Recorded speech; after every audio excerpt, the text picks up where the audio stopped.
Sponsored by Burma Jewelers, Solan. Kangra न केवल हिमाचल प्रदेश का सबसे बड़ा जनपद है, बल्कि ये वो क्षेत्र है जहां हर तरह के पर्यटन की अपार संभावनाएं मौजूद है। और अव्वल ये है कि ये हर तरह की ट्रांसपोर्टेशन से जुड़ा हुआ जनपद है। पंजाब के होशियारपुर पठानकोट से जहां ये रेल लाइन से जुड़ जाता है, तो वहीं दिल्ली, जयपुर, चंडीगढ़, शिमला से ये एयर कनेक्टिविटी से भी जुड़ा हुआ शहर है। रोड कनेक्टिविटी में तो शायद ही कोई ऐसी जगह होगी जहां से बस सुविधा कांगड़ा को न मिलती हो। ऐसे में ट्रांसपोर्ट कनेक्टिविटी आसान होने के चलते खुद मुख्यमंत्री सुखविंदर सिंह सुक्खू ने इसे प्रदेश की पर्यटन राजधानी के तौर पर विश्व मानचित्र में उभारने का ऐलान कर रखा है। और हर साल हर सीजन में यहाँ सैलानियों की खूब आमद देखने को मिलती है। जो भी सैलानी यहाँ आता है वो अपने साथ यहाँ की खूबसूरत यादें लेकर ही वापस अपने गांव, घर, शहर वापस जाता है।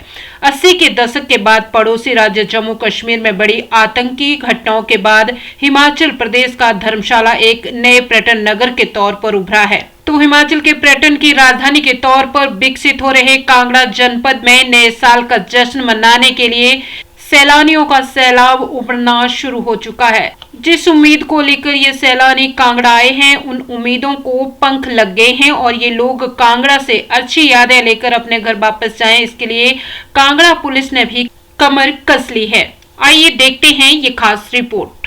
देखिए, जैसे सभी को पता है कि कांगड़ा ज़िला में न्यू ईयर सेलिब्रेशंस के लिए काफ़ी सारे प्रेफर्ड एरियाज़ रहते हैं, जिसमें कि ख़ास तौर पे मैक्लियोडगंज, धर्मकोट, भागसुनाग, पालमपुर और बीड़ बिलिंग के क्षेत्र में जो टूरिस्ट इनफ्लो बढ़ा हुआ इस समय है।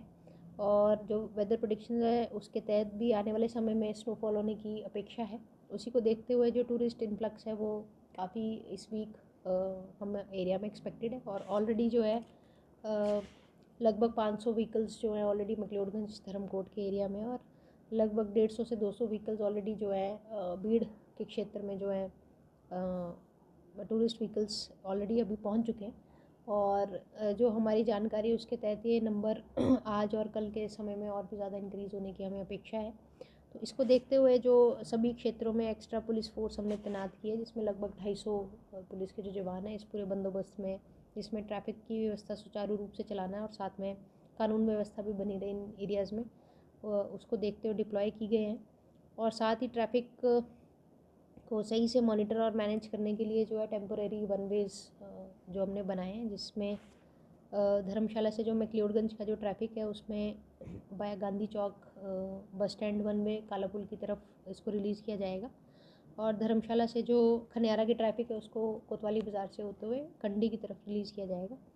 इसके साथ ही खनियारा से जो धर्मशाला का ट्रैफिक है उसको वाइट कोठी से होते हुए, श्यामनगर से होते हुए, बाबा मेडिकल से एंटर करवा के डिस्ट्रिक्ट सेशन कोर्ट के सामने से बाज़ार के लिए रिलीज़ किया जाएगा।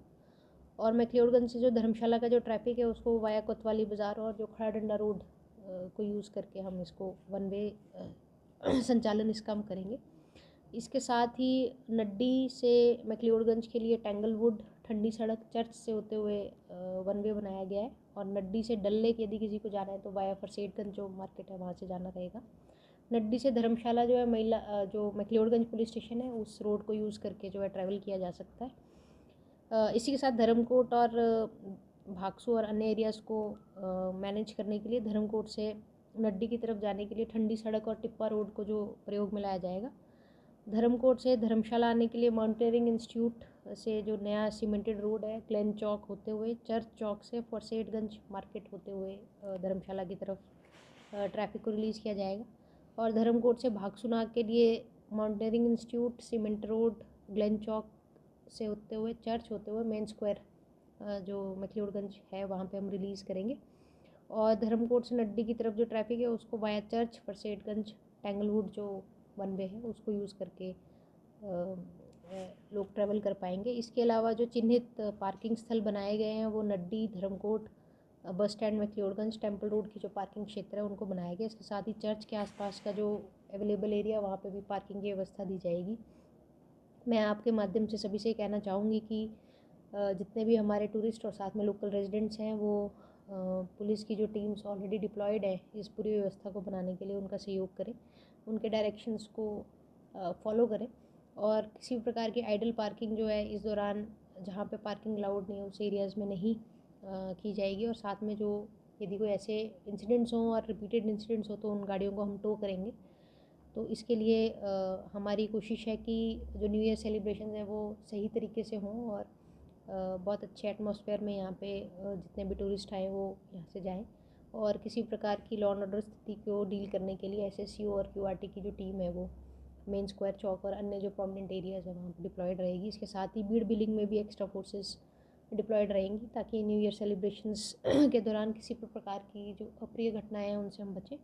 और साथ में ट्रैफिक और जो लॉ एंड ऑर्डर की स्थिति है उसको भी पूर्ण रूप से हम कंट्रोल में रख के इन सेलिब्रेशंस को कंक्लूड करवाएं। बिल्कुल देखिए कांगड़ा ज़िला जो है बहुत ही एक प्रेफर्ड डेस्टिनेशन हमेशा से रहा है और इस बार स्नोफॉल और अन्य जो फैक्टर्स हैं उनको ध्यान में रखते हुए हमें उम्मीद है कि भारी मात्रा में टूरिस्ट यहाँ पे विज़िट करेंगे। और कल के दिन देर रात तक जो है सेलिब्रेशंस का माहौल रहता है डिफरेंट एरियाज़ में। और कांगड़ा पुलिस की अपेक्षा और उम्मीद यही है कि ये सेलिब्रेशंस बहुत अच्छे माहौल में और बहुत अच्छे मेमोरीज़ के साथ लोग यहाँ से जाएं।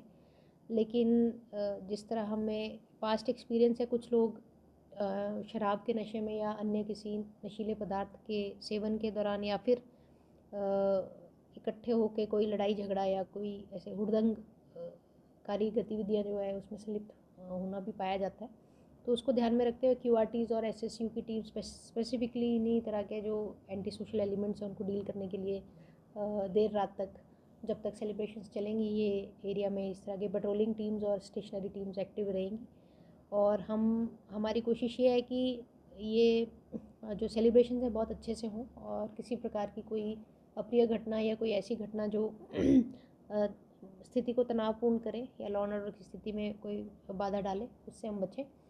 और जैसे कि सरकार के दिशा निर्देश भी हैं कि इस दौरान जो टूरिस्ट हैं उनका विज़िट जो है सक्सेसफुल और पीसफुल बनाया जाए, उसी दिशा में हम कार्य करने के लिए तत्पर रहेंगे। लेकिन किसी प्रकार की अप्रिय घटना या फिर इलीगल एक्टिविटीज़ जो है इस दौरान जो है एरिया में उस पर पुलिस सख्ती से काम करेगी और लड़ाई झगड़े या हुड़दंगकारी गतिविधियाँ या नशे में किसी प्रकार का गुंडागर्दी करना उस तरह की गतिविधियों को एक्सेप्ट नहीं किया जाएगा और उनके खिलाफ़ जो लीगल एक्टिविटीज़ है हमारी गतिविधियाँ वो हम जारी रखें। देखिए फ़िलहाल ये प्रोविजंस एसडीएम महोदय के परव्यू में आते हैं और इस तरह की कोई फ़िलहाल नोटिफिकेशन हमें एसडीएम कार्यालय से रिसीव नहीं हुई है। लेकिन अगर एसडीएम कार्यालय या जो भी संबंधित ऑफिस है उनसे कोई इस तरह की परमिशंस इशू होती हैं तो हम उनको रिस्पेक्ट करेंगे। और यदि इस तरह की कोई परमिशन नहीं दी जाती है तो जो लीगल ऑथराइज टाइम है 10 बजे का उसके तहत ही जो है कार्रवाई आगे इसमें बढ़ाई जाएगी। रात को मैम कितने बजे तक सेलिब्रेशन किया जा सकता है, ऐसा कुछ टाइमिंग?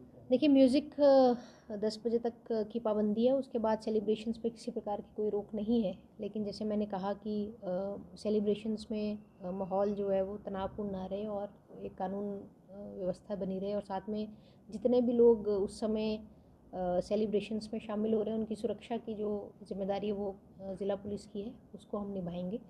और सेलिब्रेशंस में किसी प्रकार का कोई टाइमिंग फ़िक्स नहीं किया गया है, लेकिन जैसे हर बार का हमारा एक्सपीरियंस रहा है लगभग मिडनाइट के बाद ये क्राउड अपने आप डिस्पर्स होने स्टार्ट हो जाता है। इस बार भी हम वही अपेक्षा हम कर रहे हैं। और यदि कोई स्पेसिफिक रिलैक्सेशंस म्यूज़िक से संबंधित या अन्य संबंधित होंगी तो जिस तरह की भी नोटिफिकेशंस या डायरेक्शंस इस संदर्भ में डीसी ऑफिस या एसडीएम कार्यालय से जो पब्लिश होंगी उनको हम रिस्पेक्टफुली फॉलो करवाने का इम्प्लीमेंट करवाने की हमारी प्रयास रहेगी।